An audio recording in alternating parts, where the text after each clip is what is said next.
What do you think is a thing that holds people back in building out a vision for their future? I don't believe that people know how, and I don't believe they've been Mm.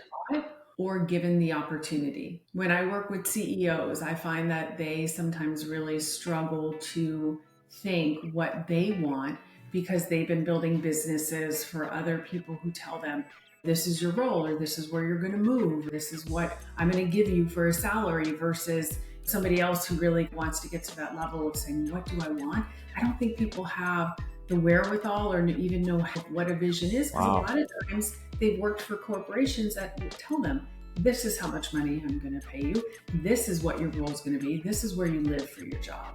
So I just believe a lot of it is just education, that people have never had the time to kind of dream and say, what is it that I Uh, really want? Yo, this is the Streetwise podcast. We're here to help you level up your game, level up your leadership, and level up your life. I'm your host, Matthew McReynolds. I'm a multi-brand franchisee, and I'm a franchise consultant where I help people find, launch, and build their ideal business. My main goal is to help you get off of zero and become the person that your dreams need you to be. Buckle up, get your popcorn ready. Let's go. Streetwise Nation. On today's episode, we're talking to the franchisologist, Melissa Lewis. She is a franchise consultant with Franchoice. That's how we met. But before we met, I had been a big fan of her content, so it's super special for me to have her on this podcast.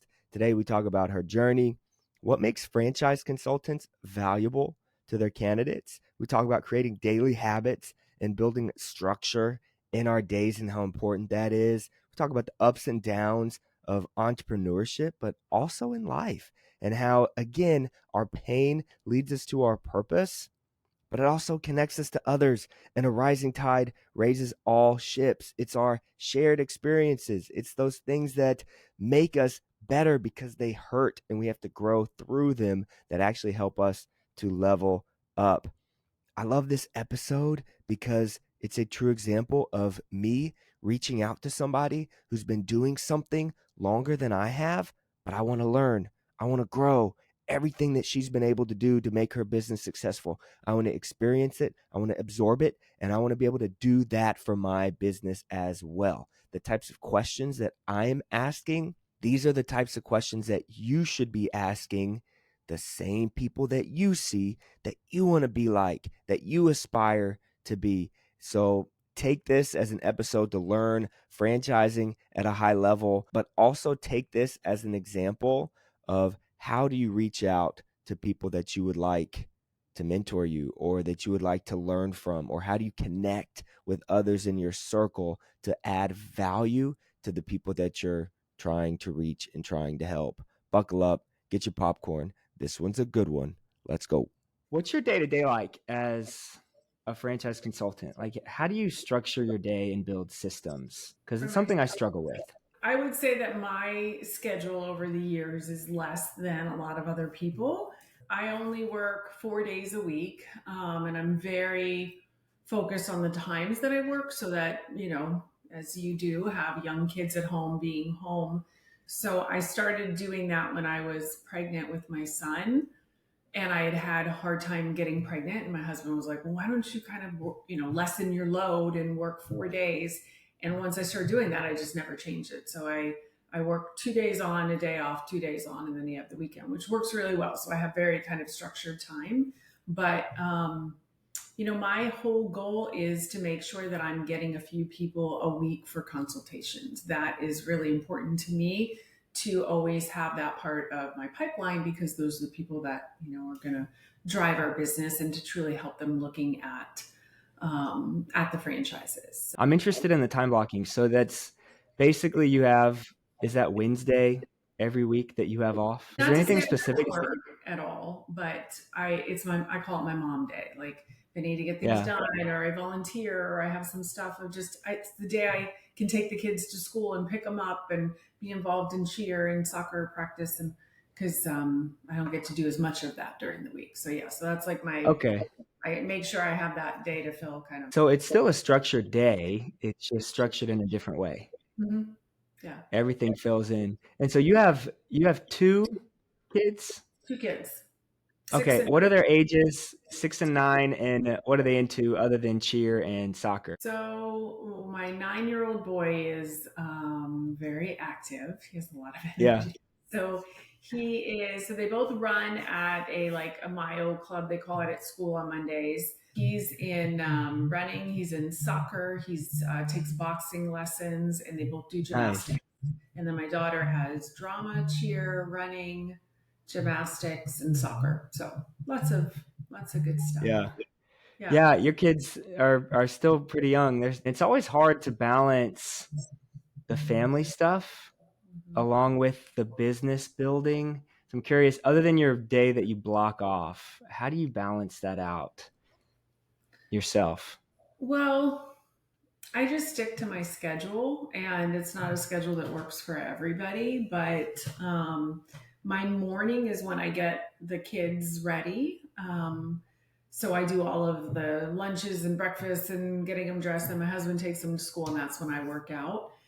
So I want to make sure, because that's kind of my time in the morning with them. So I do the whole morning thing with them. And then that's when I get my workout and then get into the office, and I work till about, so enough time to still be able to do dinner, but enough to get enough time during. I got you. Yeah, as a franchise consultant. Oh, go ahead. I'm sorry.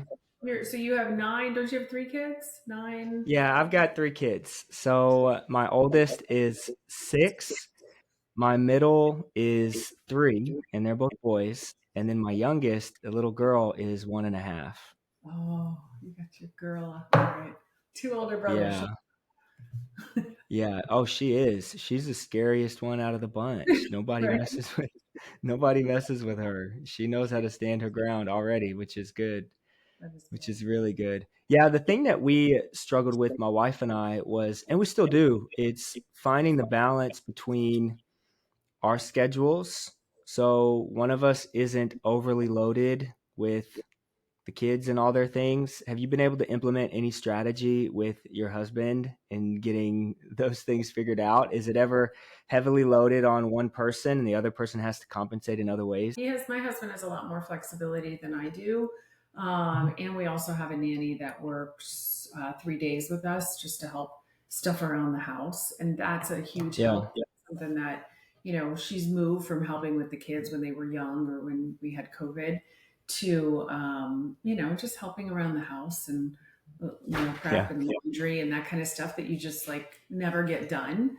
So, but he has more flexibility. So, if one has to go one place and one has to go another, he's in commercial real estate and just has built up our properties and whatnot, that he has a lot more flexibility. So he's put a lot more Sure. systems in place for his business that he's not as involved now. But our work is a lot more involved with people. Like, we're not going to outsource a lot of that, or at least I'm not. Yeah. Yeah, no, it's actually an interesting point. Do you think it's possible to outsource in a way and not lose that personal touch? Or is there a limit to what you're able to do as a franchise consultant in building out systems, bringing on people? I'm interested in how you built it out or how you think it could be built out.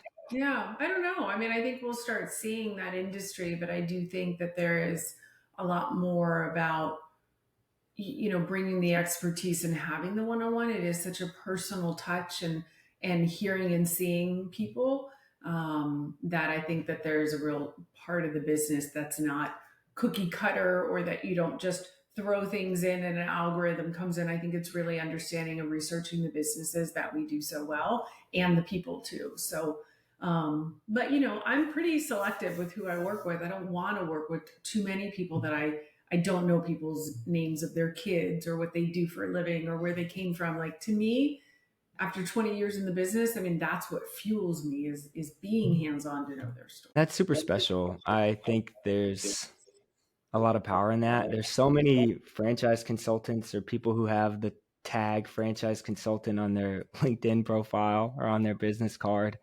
It's difficult to find things that are the differentiators. Mm-hmm. You have a really cool brand, the Franchisologist.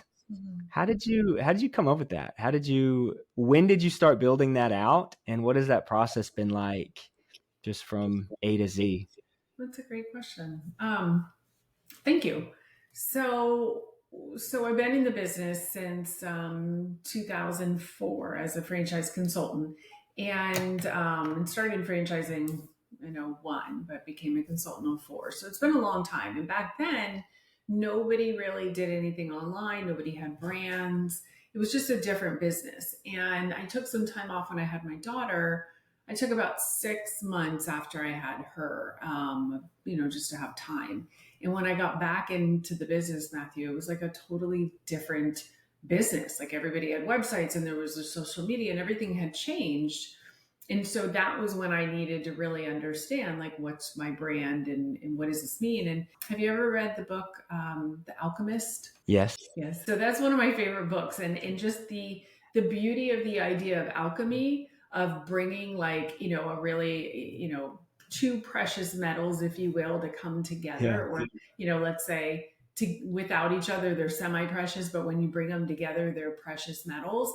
That's really what I felt like is what we do, is we bring these really successful people in these really wonderful franchise companies that are great on their own. But when you bring them together, you create something completely magical and special and unique. And that was the whole idea behind the Franchisologist. Oh, that's really cool. I love that. It shows your passion behind what you do and how you find the passion in it. Is there anything else that you love about what you do? I mean, it's so dynamic, but it's also can be very consistent and monotonous and stacking bricks. So is there anything specific about it? Or I guess I should ask it like this. What specifically about what you get to do you love the most? What fires you up about it? I really love it all. There's just so much that I love. So helping people and educating them and giving this glimmer of hope that there's a different way. We're all taught one way, right? Go to school and get a job and be a good little worker and stay with them and let them control your life and whatever. And that's great, but sometimes it's not great for people. And sometimes they're just itching for, is there another way? Or is there something more to life? Or whatever it is. Can I see my kids? Can I get off an airplane? Whatever, right? I mean, with having young kids at home. So giving them that glimmer of hope and teaching them, whether it's now or 5 years from now, right? But showing them that. I love learning about the franchise companies. I think it's there's just so many great brands and they're so interesting and unique, but making that match and watching people's lives change. There's just nothing better than that. So I love what I do. I mean, I really believe in it, and I love to help people push through the hard times to get to all of the benefits, because it's not just and I know you and I, we speak a lot of the same language of just, the hustle and the journey, and it's not just the result. Money, if it's just money, is just paper. But when it can do something for your life, or you can have more time, or whatever it is, in the journey that you can become stronger and better and just a better version of yourself, that to me is what franchising does for people, is that it pushes them and it makes them get stronger and just, just better in so many different ways, that they become the best version of themselves because they have to go through hard times. And that's what gets them to those next levels. Oh, man, I don't think I could have possibly said that any better. That's really cool. I like that, and I resonate with that. Okay, so I have an issue with getting excited and then kind of getting carried away. So I take notes throughout so I remember to ask the things that pop up on my mind. So before we get too far away, you started, did I get my dates right, in franchising in general in 2001 before you started as a consultant? And you started as a consultant in 2004. Correct. Okay, what did you do? Well, how did you initially get into franchising? What was that process like? What was your role? What did you do? So I started my career in very corporate in Xerox sales, which, if you want to learn what you don't want to do, at least for me, it was to sell copiers. It just wasn't my life. So I was in Chicago. I'm a Florida girl. I moved to Chicago, and then that was too cold for me. I moved to Denver, and I was looking for a director of marketing position. I found a small franchise called Maui Wowie Hawaiian Smoothies, and Okay. they had under less than 20 franchise units, I think, even franchisees at that time. I started with them the week before 9/11, so like September 4th of '01. So it was a wild ride because seeing 9/11 and how that impacted the franchise Wow. industry and jobs and everything. So I worked with them for probably over 2 years, helped them go from like 20 to over 200. And I set up all the consultant relationships out there. And through that, the franchisees that came to us from Franchoice were the most educated, because what would happen, Matthew, is that a lot of people would get really excited about the brand and the widget. So they'd be like, oh, I love smoothies. Or the answer that would always make you worry was like, oh, I went to Hawaii on my honeymoon and we loved it. And we would ask questions about like, what do you know about the business model and whatnot. So, but when they came from Franchoice, they were educated. They were thinking about business models. They understood food margins. They understood logistics, and it was a mobile business. And they were much more successful because they had studied the business model. And that was where my passion started growing, that if I can help more people become more successful franchisees, how could you do anything better in life, right? Is just to really help them really make good decisions and educate them on the research. So that was my journey. And here I am. Okay. So you did the development. What was it like, the transition from development to being a consultant? Was it hard mentally to switch? I had been in that role in my mind for probably a year before I made the transition. I just knew Okay. that's what I wanted. What did you have to do to level yourself up over time? I mean, I'm sure there were pain points, things where you realized like, man, I'm not as good as so and so. I got to grow. Was there anything that you kind of locked down and did to help That's a yourself get there? Yeah, that's a great question. A lot. I mean, I was really young when I started in the industry and I knew franchising really well, but you know, learning about people, asking questions, realizing that every person's story is unique, right? And their situation, and adapting to that, staying within a process, but adapting to people and being, very supportive, whether this made sense for them or not, but being their biggest fan. And a lot of that's personal growth of just, getting Mm, better skill sets, working well with people, having, discipline, boundaries. So just learning about myself as you go through the journey as well. So a lot of what I teach to people are places that I've been as well, and obstacles I've had to overcome. That's a great that's question. good. Yeah, I found that, I don't know, it's interesting. I've been in different levels of advisory roles throughout my career, and I was a coach and a teacher in the inner city, and it was always at nonprofit schools that were just in very bad low income areas, but there was always a faith-based aspect to the school. And I found that whenever I was low or my cup was empty, or if I hadn't been working on myself, there was nothing that I could ever say to any one of the students that would actually help them within their given scenario. Their lives were so traumatic, isn't the right word, but just they lived so much and had so many experiences at a young age that there was nothing that I could say if I wasn't also working on myself. And so I find that to be true even in this role as well. Something that I've struggled with is not struggled, but it's really hard understanding the brands and investigating the brands without being in it. I mean, I've been an entrepreneur, I've been a franchise owner for going on 9 years now. And Wow. so I understand the life of being a franchisee. I believe that's going to help me as a franchise consultant moving forward, but there's so many different widgets out there.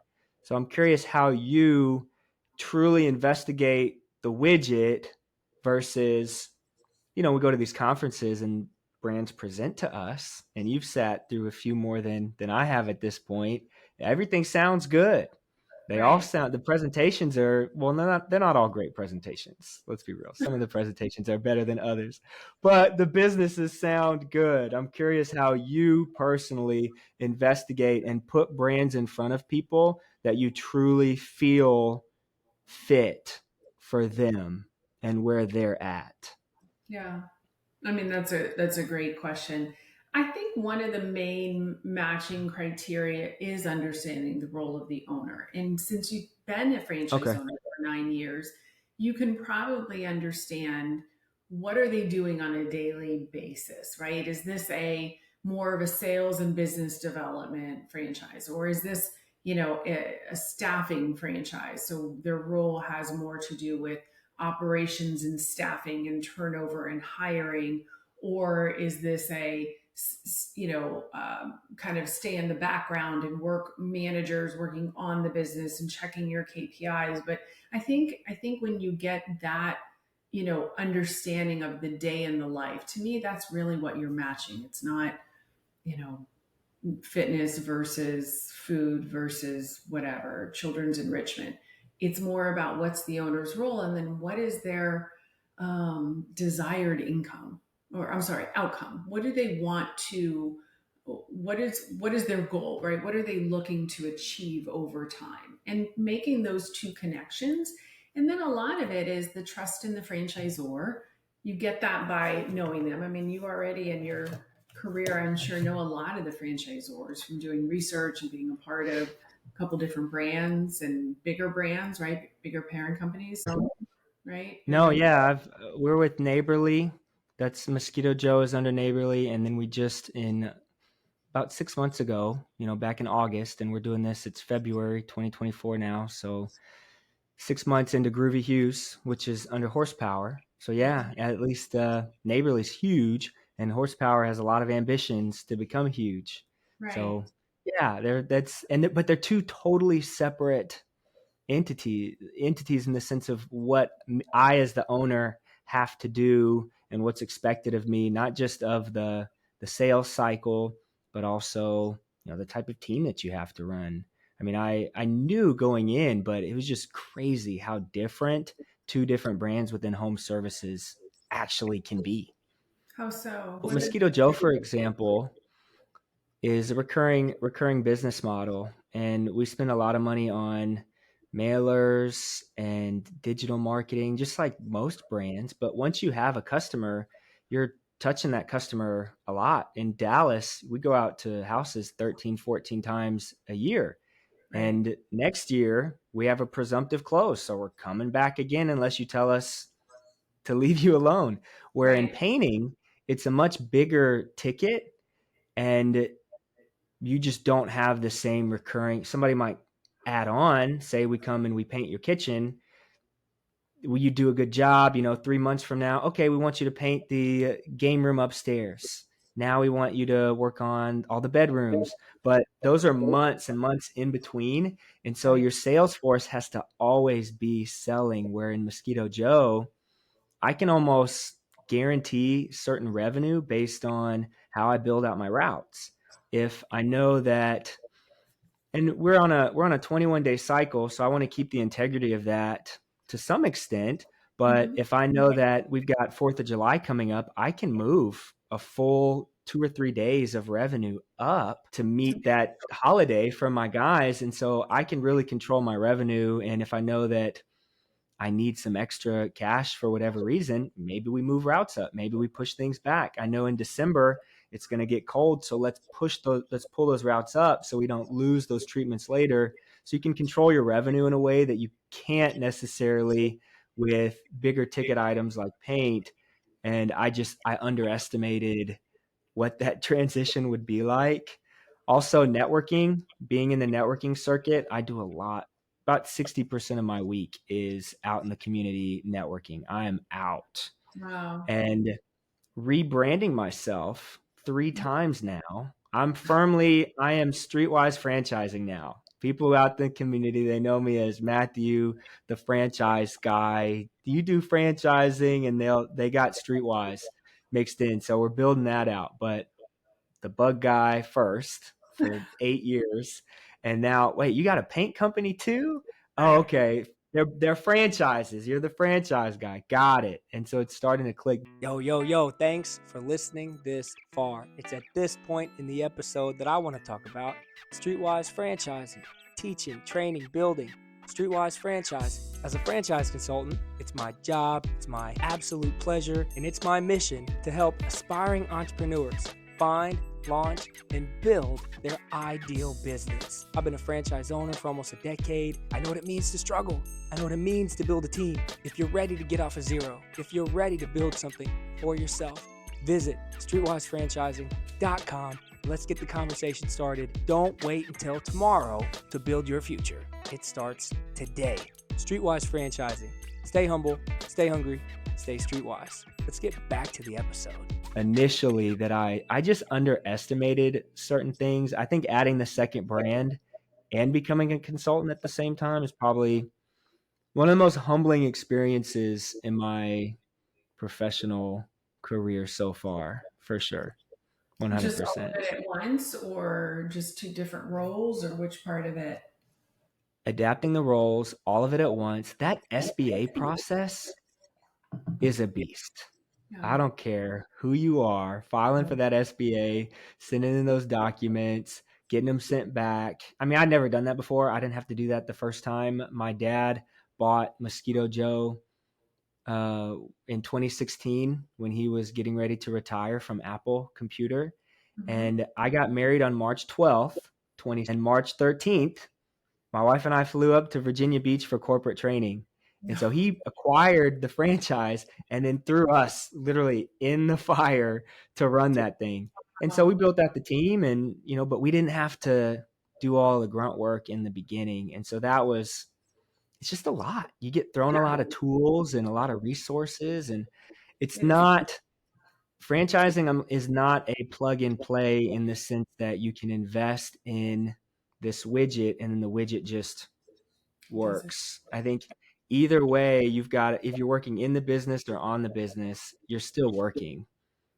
And that work in and of itself can be can be a lot sometimes, and it can be overwhelming. And so we're kind of navigating through that, but it's also a lot of fun. Like I love what I get to do. I love building teams. I love the growth aspect, and the way that you said it earlier. That's why I thought it was so beautiful, is because you become the person that you're intended to be through the trials and overcoming the trials. And, you don't really fully understand what that is until you've overcome something and you can look back. And like I got on my board, I got to remind myself every day, this is what hard feels like. This is what you signed up for. So, yeah. How do you build pride? The only way you build pride is by doing things that make you uncomfortable or scare you, right? And then once you've done them, you build pride. And how could you ask for anything better? Because nobody's going to take that away from you. No matter what you have done that, and you do that over and over and over, that's where that's what gets me motivated, is to help people legit hard in the franchise. You're going through it right now, right? Every single person who goes through it gets their teeth knocked in. And you have to kind of know that that's normal, because what I think a lot of franchise owners do is say, oh, it was easy for them. It was easy for them. They launched their business and everything went perfect. And no, it didn't. Like, comparisons tell you, but if you realize that everybody has to get those chops, everybody goes through it. It's hard, but it's hard to make you stronger. And once you're on the other side, you build that pride, you build that resilience, you get stronger. That's the beauty of all of this, is that you are getting to be that person so that you can have all those benefits that you're looking for. If it just happened overnight and it wasn't hard, this is what hard feels like, right? If it wasn't that, would you truly feel the pride and the excitement about what you built? No, Yeah, it wouldn't be as special if it was easy. And that's why I think it's super important to define that franchising isn't necessarily for everybody. I mean, it's a great vehicle for generating wealth. I mean, that's proven, it's facts, but it's not for everybody. You have to be able to follow a blueprint, but you also have to have some sense of wanting to grow and wanting to adapt and work through hardship. I mean, that's business ownership in general. Yeah, You as a I agree. franchise consultant, do you feel like we have a responsibility after we place a candidate, or is it all on the front end? Like, we have to be so intentional with how we assist and how we guide, because I mean, when they sign the documents, a franchisee is essentially on their own. But I'm just curious how you feel about the responsibility that you have after the fact. Do you feel like that's a thing at all? I think it's important. I think it's a place that I can do better. And that, I think you heard me also talk at the conference, that that is my goal, is to do more. And I'm trying to do more about, the last few years I've really started talking about how hard year one is, and just to help people, because I realize if they get through that, they get through most of the hard times. And it's not that it's easy after that, but things build, they snowball, right? They get easier and easier. And honestly, once you start making money, 99% of your problems go away, right? They're just not that big. But when you work really hard and you're not making money, that is year one. That's getting your teeth kicked in a little bit. But so I do think that there is benefit on both sides, because how I learn if a concept is really good is by the people I placed, and really understanding what did the franchisor do well and what not, and what do you wish they had, and seeing that journey. But I also know that that year one is so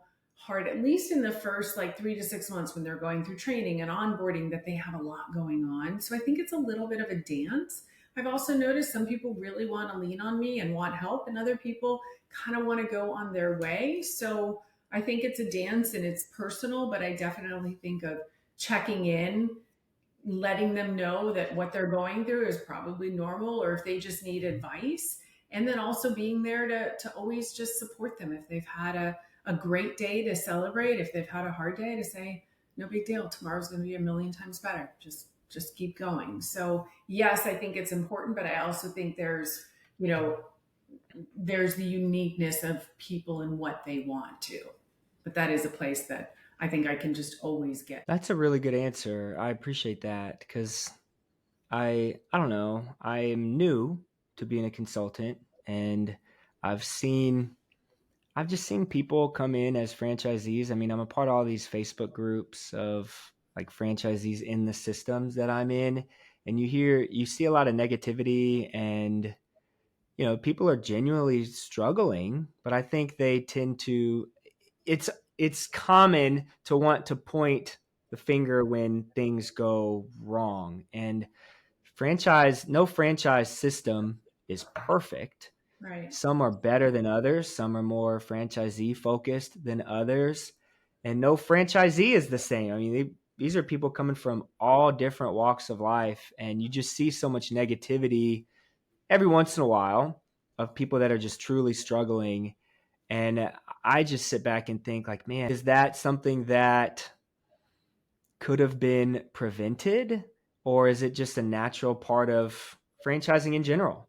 Where Right. they're always going to be upset franchisees, or is there a way to build something that just it makes sense, it fits? There's no reason or no room for doubt of a franchisor being too greedy or being manipulated and getting into the system in the first place. I'm just curious if you have any thoughts on that.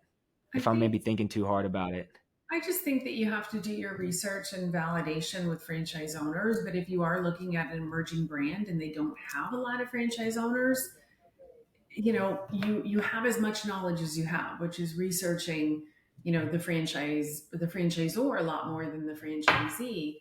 And at the end of the day, using what you have to make sure, like, you will see. One thing I've started saying a lot more, and this is just from experience, is if you look at any franchise system in the country, I would put money on the top 10% are involved in their community in some way, right? And you're a franchise owner 2 times now.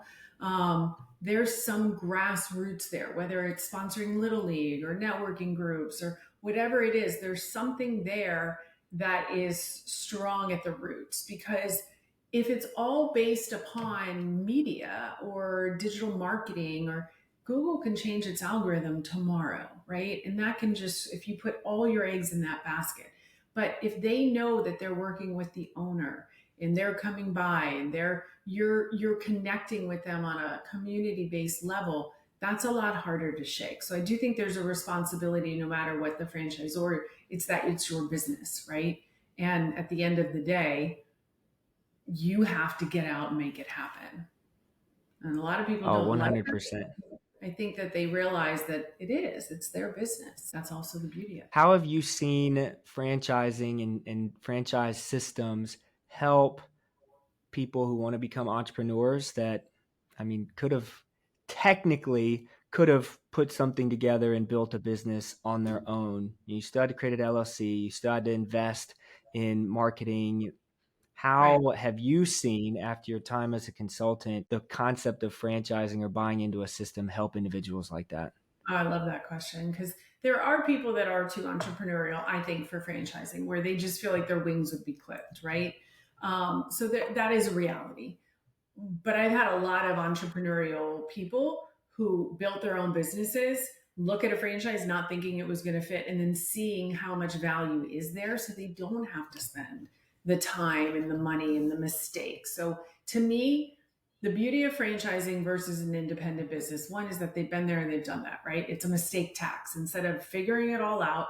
And a lot of these people could figure it out on their own, but they pay a fee to go to the front of the line and just start implementing, just focusing on building and making money, right? Not the nooks and crannies that they're not interested in. So I think that's a big benefit. And then I think the second one is that this isn't a business opportunity. A business opportunity, you pay money and they teach you how to do it and they're gone.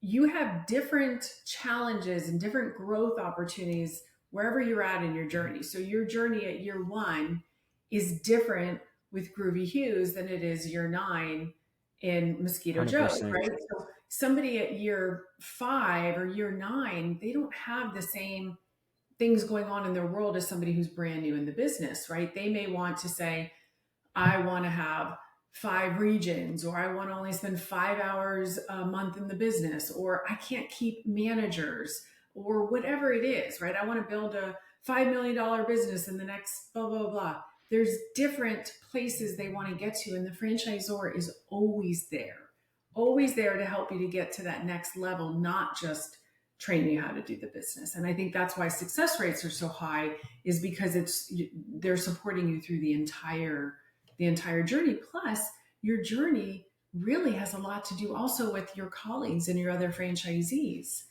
right? Like that is a lot of shared knowledge at that point when you become a bit more established as well. Oh, that's huge. And I love that you said that, because that's so true.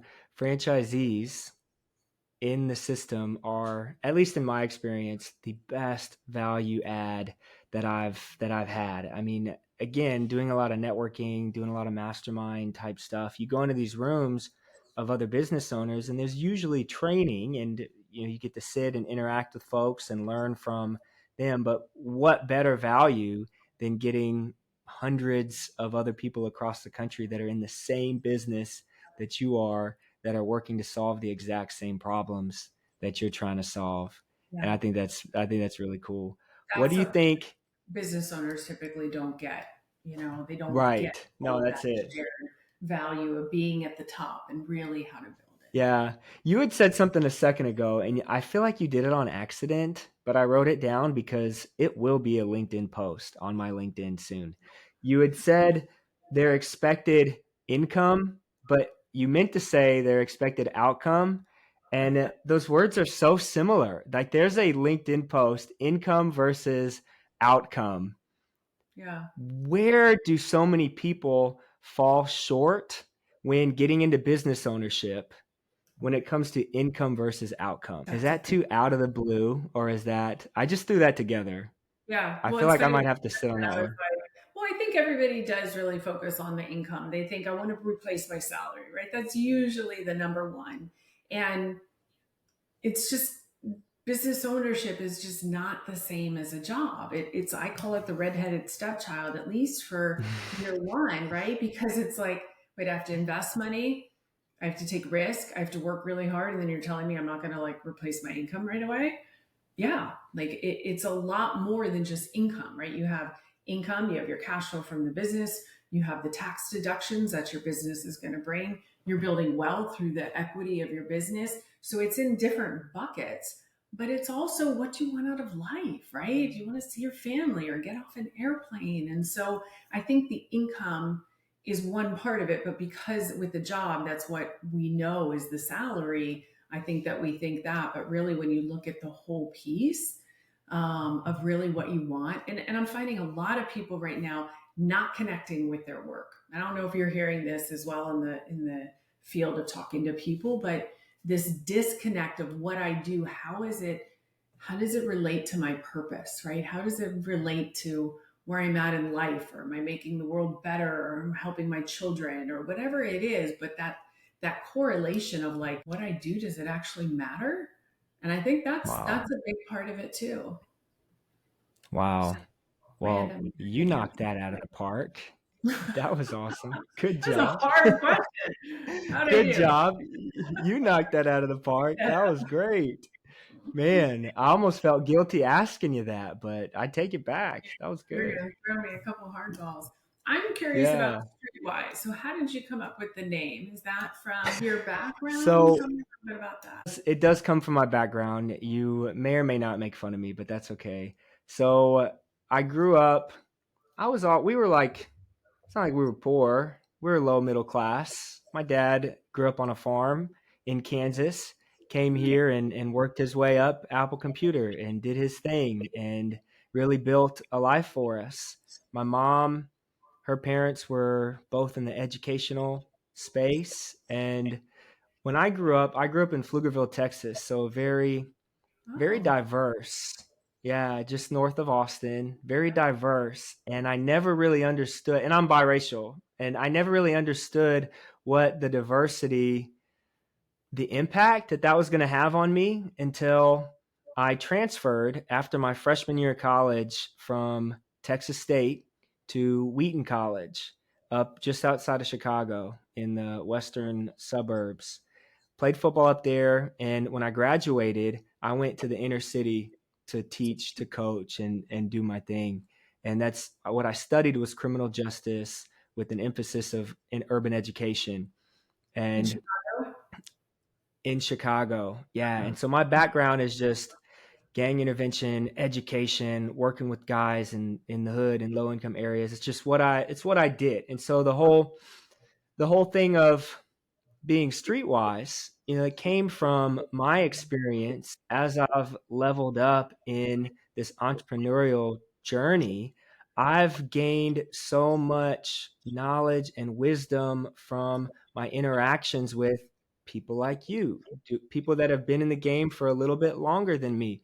And what I realized was, I've had so many opportunities to touch greatness, and the difference was my ability to capture that moment. And so Streetwise came from the consensus that we all have the opportunity to level up, and we can level up exponentially if we get really good at finding the opportunities to get into the room.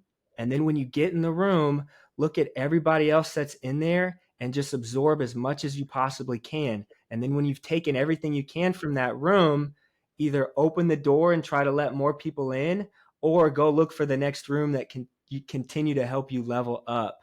And so I've been working on that concept for a few years. And I this is where you might make fun of me, because I'm a big Disney movie fan, and now that I got kids, it's just an excuse to like go back and watch all of them over again. And there's a movie that was made mid 90s called Oliver and Company, about a cat. It's a stray cat that gets, lost, and he's moving around in New York City, and he meets this dog, and the dog's name is Dodger, the Dodge. and he tricks Oliver the cat into helping him steal some sausages. And then as soon as they get the food, the cat's walking down the street and the dog snatches him and walks off. And he starts singing the song, I'm streetwise, I can improvise. And I heard that. I was cooking food in the kitchen and I heard him hit the I'm streetwise. And I dropped the spatula and was like, that's it. That's the name of the show. That's the name of my podcast. That's the name of my business. That's going to be my brand. That's it. I'm streetwise because I can improvise. And that's where it all came from. And I don't know, it's pretty cool. I like it.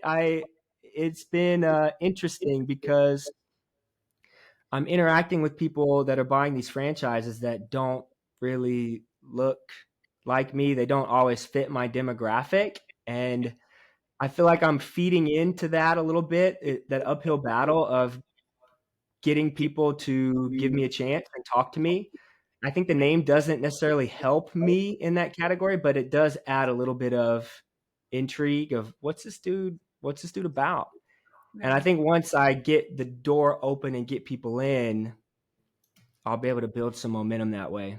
But yeah, that's where it came from. Oh yeah, no, you're going to be just fine. I mean, you're learning, you've been there. I mean, you talk about Streetwise, what better way than to learn and to be on the ground floor, because you can talk the talk to people of what it's actually like in multi-unit, multi-brand talking of it's not easy. It doesn't just, magically happen in rainbows and unicorns. Like, it's real and it's hard and it's gritty. And there's days that you come home and say, I'm going bankrupt. I'm not going to make it. And then the next week, just kidding. I just landed my biggest deal and everything's just fine. And, with everything, it's digging deeper inside of yourself to get to that next level.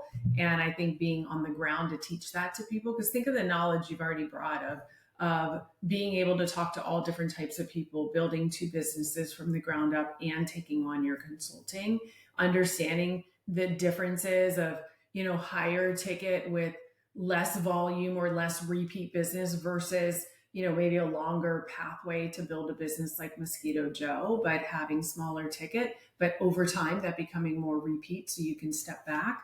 That's reality. That's all the beauty and expertise and experience that you're going to bring to these people. So you've got a great, great career ahead of you, because I know you're doing it and you're doing it to truly help people like you've done throughout your career. The Streetwise. I appreciate that. Yeah. I gave a presentation the other day and I was talking about my experience as, I learned from boots on the ground on the streets and it made me wise. And I gotta laugh out of that.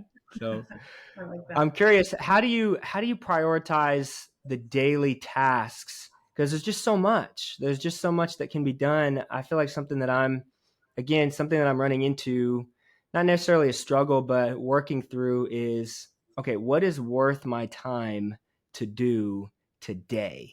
Yeah. And you talked about your time blocking, and I asked about your day off, but when you are working and you're doing your life, you're living, you're talking to folks, do you have a strategy that you input on, this is a money-making task, or this is a task that will lead to a money-making task, etc.? I think that's key is truly understanding the revenue producing activities. But in our role, there's a lot of them, right? There's the marketing of the business, there's content, there's working with people. But at the end of the day, it's really finding the people to get them and to help them and educate them. And once again, my business is a bit more low volume than some other consultants, but that is my choice. So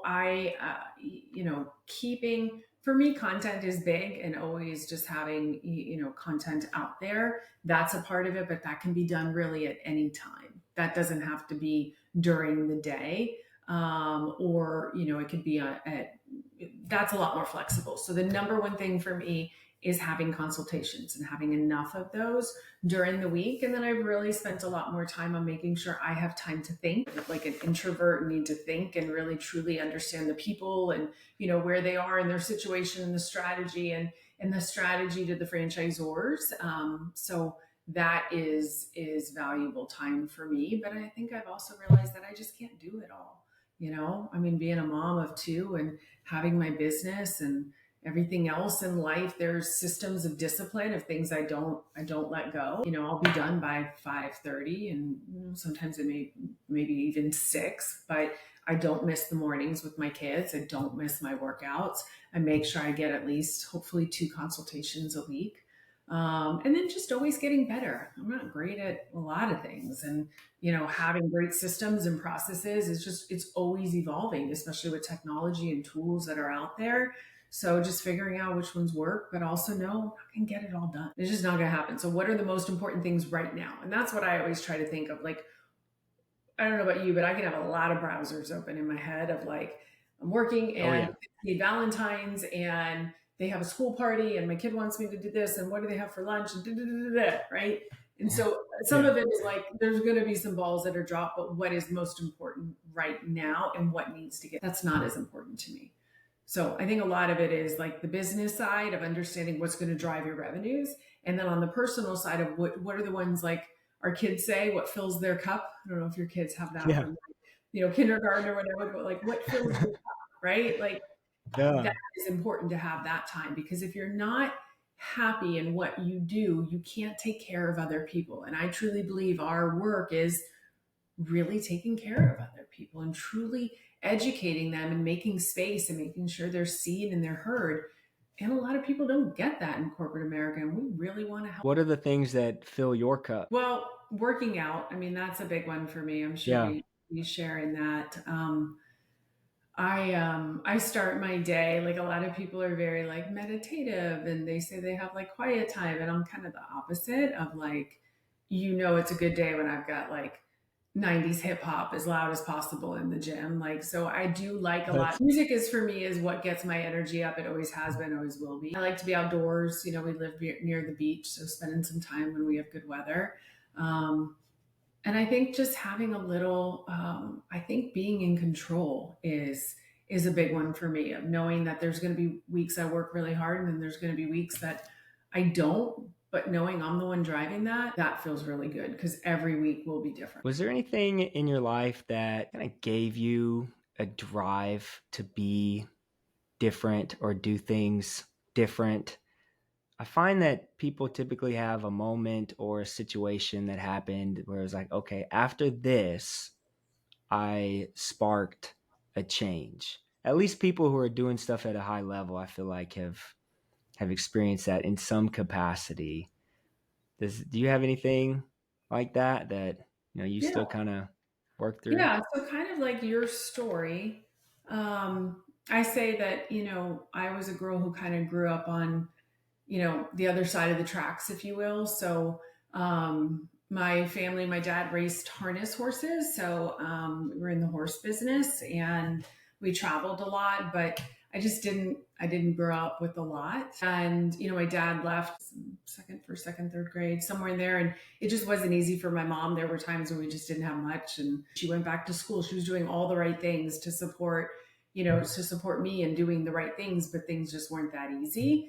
And I think that just built a side of me that I just won't, that's not going to happen to me. There's just, I've always been, have a bad connotation, but I say like, I've always been a hustler. Like I've always worked. I worked full time through college. I pushed through college. I just, no matter what, I wanted to know that I would be okay. And I remember my mom telling me, I never really shared this with anybody, but I remember her saying, Melissa, don't marry for money, make your own money. And, good and bad of that has created a drive of just to know that I'll always be okay. And I'll give my children a life that they'll be okay. Like if they need new sneakers for cheer, I remember I couldn't get new sneakers for cheer, like little things like that, but they're a little bit ingrained in your roots that you don't want to do that again. And so I think that internal drive just to know I'll always be okay. I'll always work harder than the next person. I'll always do what it takes. I think you're spot on that there's something in somebody, that there's just something that they go through where they just determine where like, I'm never going to let that happen. Yeah. I'm a firm believer that our pain leads us to our purpose. It's those pain points that we have to grow through that'll lead us. Because I talk about on here a little bit, but your passion is something that burns from within you, and then your purpose is what kind of comes out of you and what you've been placed here to do. And yeah, and so that purpose, it's hard to find it if you haven't experienced that level of pain, or if you experience it but don't have the capacity to process it and actually grow and build into who you're called to be. And so I think that's really important for people to process those things. And it's really cool that you've been able to do that. And I'm sure your kids, whether they know it or not, appreciate it so much. What do you think is a thing that holds people back in building out a vision for their future? Oh, that's a good question. I don't believe that people know how, and I don't believe they've been Mm. taught or given the opportunity. So, for an example, when I work with CEOs, I find that they sometimes really struggle to think what they want because they've been building businesses for other people who tell them, this is your role, or this is where you're going to move, or this is what I'm going to give you for a salary versus, somebody else who really kind of wants to get to that level of saying, what do I want?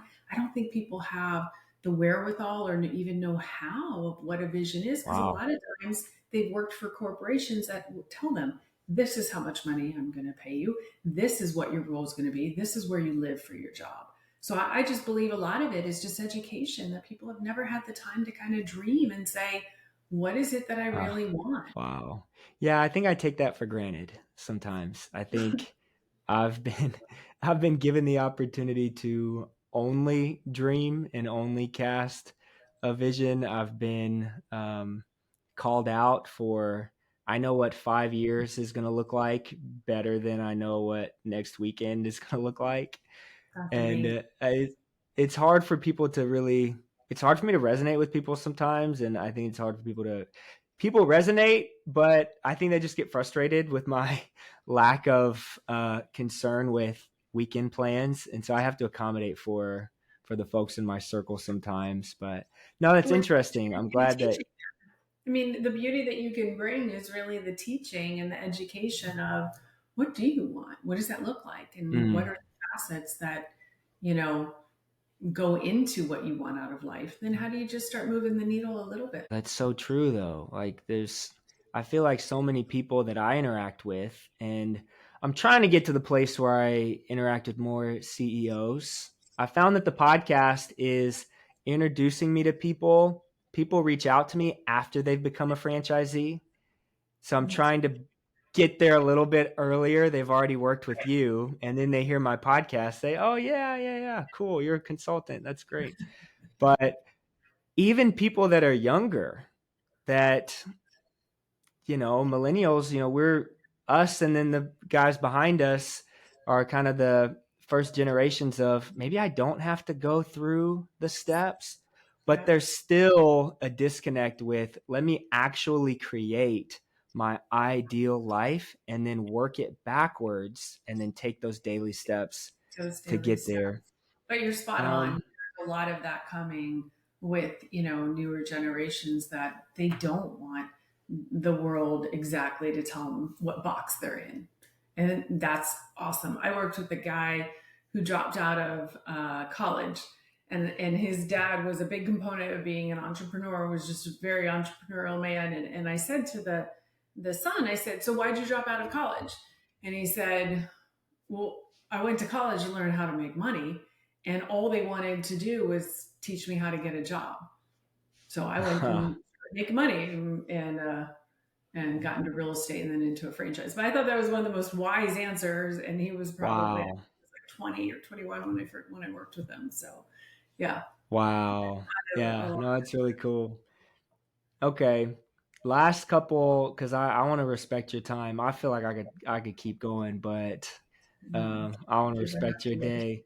What's something that has really like shocked you? Maybe that was it. Maybe that's just a bad question, but something that shocked you about the process in working with potential franchise owners. I mean, anything that you just didn't expect that has kind of changed your perspective? I think it's the level of fear that people will let control their life. I have a tendency if Oh, something scares me, and this is from training over my life, I tend to now try and push myself into it. If it scares me, I'm going to want to do it because I did run away from so much in my life that scared me. So my biggest surprise still 20 years later is that people will let fear control their life so much, and they get to a point that they can't even learn. Because to me, you want to learn and be educated. Fear can be a good tool. It's trying to keep you safe. But most of the time, what we're afraid of isn't reality. Like, most people think change is bad. Change is typically actually really good. And so learning what I'm always surprised is that people, instead of asking questions and asking people who have the knowledge and have the answers, they get paralyzed and just give up on their dreams and goals. And just, that still surprises me. And that is the part that I dislike more than anything else. Cause I know that, even if they just ask more questions, maybe the time's not now, but they could start to build those little steps to get to that next level. So I'd say that's probably what surprises me and still surprises me to this day, because when I work with somebody, I believe in them. Like, for me to work with one, I believe they're yeah. going to, and I want to work with only the people who are going to be like top franchise owners. And then Yeah. when they don't see that in them, that's disappointing, because I know if they just kept giving, what they give to their job into their business, they could just accomplish so much more. But everybody's journey is their own. And that's something I've really learned to understand, or at least respect. If it's not right for you, that's okay. And if it's right later on, cool. Let's do it later on then. Yeah. Yeah. No, I resonate with that. We've owned a Christmas light business, just something that we started a few years ago for Sure, why maybe not? five Another or business. five, yeah, 5 or 6 years ago we Okay. started it, and I'm terrified of heights. Terrified. But we didn't have anybody that could climb up the ladder and physically get up there and get on the roof. And so for the first 4 years of the business, I had to conquer that fear every single day Oh during my God. Christmas light season. And the last couple years, like last year, I didn't put on a single Christmas light. My wife forbade me to do Christmas lights. Basically, if you're going to keep operating this business, you're either hiring somebody to be the Billy Goat, is what we call the role of climbing up and getting on the roof, or you're shutting the business down. And so we hired somebody and replaced. But it was that constant daily fear check, that gut check, Yeah. that I think made me a little bit crazy, and kind of flexing the muscle of conquering the fear. Over time, you don't become numb to it, but you start to understand that on the back end, you can still survive. On the Okay. back end, there was Yeah. growth, there was rewards Do you for still taking the have the steps. fear? Because I think that's it. You're not getting rid of the fear. You're just operating, with it, dancing with it, Yeah. There's kind of confidence, using it as there's a tool. pride. Yeah, no doubt. No doubt. Okay, Yeah. last question. Um, it's not really, well, it is a question. What do you say, or what would you say to an individual who is struggling to get off of zero, to take the step and to just bet on themselves, whether it's doing a franchise, whether it's applying for a role or anything, just getting off of zero? What would you say based on your experience that might help fill that person's cup? Good question. So I'd say there's a couple things. One, um, work on you. So when somebody calls me and they're struggling to like get to the next level in their business or consultant or whatever, I always ask, are you taking care of your body? Are you eating good food? Are you working Mm, out? Are you doing things for you, like to give you energy, first of all? So, because if you don't have energy, you've got nothing to give the world. And if you're going to business, take a job, whatever it is, find your energy, right? Take care of you. The second thing that I would say is, how are you speaking to yourself, right? What are the words? Are they nice words? Are they empowering words? Like, do you look at yourself and like hit you on the chest and just say, I got this, right? And just do silly things like that. But honestly, if you're not your biggest fan, who's gonna be, right? So wow. that's the second one. And then the third one is if it's a big step. I mean, most of the times going in and just going for it is the right way, but do your research. Always do your research. And when you know that there's not much more for you to learn, just push to the next step. Just go. I mean, I think action really takes away everything else. It's the only way to learn is actually by doing it. It's not thinking Wow. about doing it, it's by doing it. So that would be my advice. Oh, that's good. That's going to be the snippet at the front of the episode, by the way. You asked such good questions. Oh my goodness. You Man, are made for well, thank you. this. Thank you. Hopefully I can be made for franchise consulting and can 100%. build out a business. I'm having a lot of fun. I'm having a lot of fun talking to franchisees, franchisors, franchise consultants, and just so you know, there's multi levels why I would have like somebody like you who technically, I mean, we're in the same network, but somebody could reach out to you and use your service just as well as they could reach out and use me. But Don't again, don't use both of pardon, us. don't use both. Yeah, don't use both of us. One or the other. You only need one. But I love when the audience can sit back and look at me talking to people who are doing it at a higher level. And I want to make them aware of what questions should you ask somebody that could be your mentor? How should you engage somebody if you're uncomfortable reaching out to somebody that's above you? Just do it. I mean, the worst thing that somebody can say is no. And the best case scenario, you can develop a relationship with somebody that can really, truly feed into you. Yeah. And so I People appreciate you. People genuinely want to help. I think that's the key.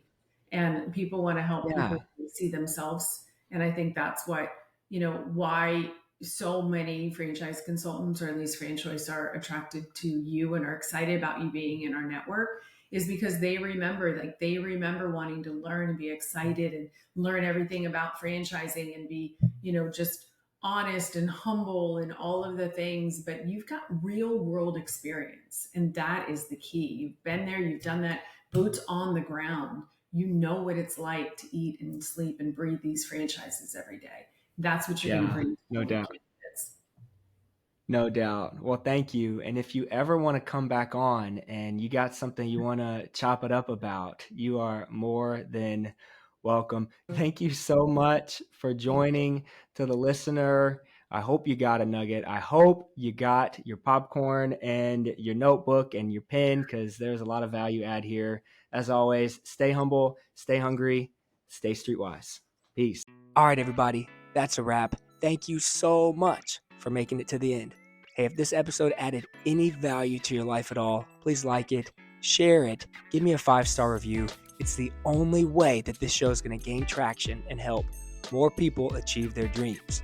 If you're ready to start your franchise journey, visit streetwisefranchising.com. Let's set up a time to talk. Hit me up on LinkedIn.